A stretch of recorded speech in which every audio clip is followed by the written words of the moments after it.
So you're 20 years old, and so eventually you sign a contract. But like, there's no question that this is maybe the most popular wrestling ever was, and maybe ever will be. Was at that point. So amazing that you were able to be in the locker room for that. What was that like when you were post WrestleMania 14, officially one of the boys? Like, what was that like being back there during that time? Oh, it was amazing, and it was like it was such a tight knit group of people. Everyone was on the because the war was going on with Yeah, WCW.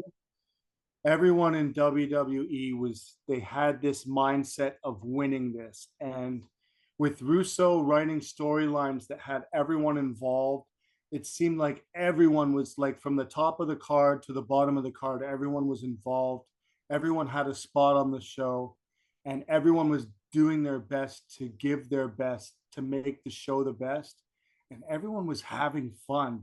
So it was such a fun atmosphere backstage around everybody. It was like a giant team, like a giant football team. Everyone was on the same page, yeah. and I was really welcomed in and treated like a mascot. Everyone loved to laugh and use me to pop each other.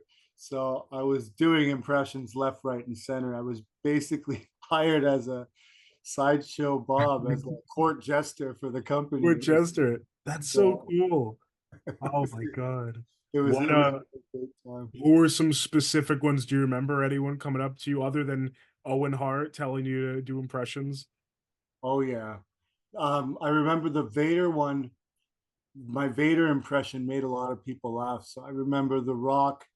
I guess they wanted to rib Vader. There was something going on with his. I don't even want to put it down because the poor guy's passed away, but it was something to do with his tights, and so they wanted to rib him about it. And the impression of Vader made the boys really pop. So The Rock, I remember him, Jason, come on over.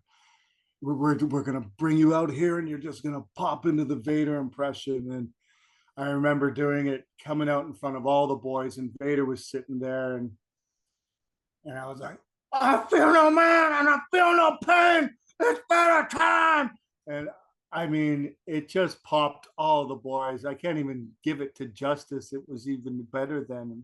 Since the surgery, it's harder to yell. Right, But right. but yeah, even Vader laughed and popped for it. And I liked that most of the guys that even I was supposed to be ribbing, they were in on the joke and they enjoyed the impressions as well. So That's so cool. I love that one. And yeah, Vader was, it's a real shame that he passed away. And right before his Hall of Fame induction, too, which is just so upsetting. He was really nice. I remember he was one of the first wrestlers I ever met. uh, I was maybe like 11 or something, but I went to this store, just a bunch of like wrestling action figures, big wrestling store, and Vader was in the back and he refused to sign any merch that wasn't bought by a fan. Like the guy who brought him in tried to get him to sign a bunch of cards and action figures. Vader was like, nope, nope, I'm not doing that. And so wow. the guy was like, what do I do? So he just kept giving. Vader was in this back room and he just kept handing my friend and I Vader merch. And he's like, go in there and have him sign this. If it's from you, he'll do it.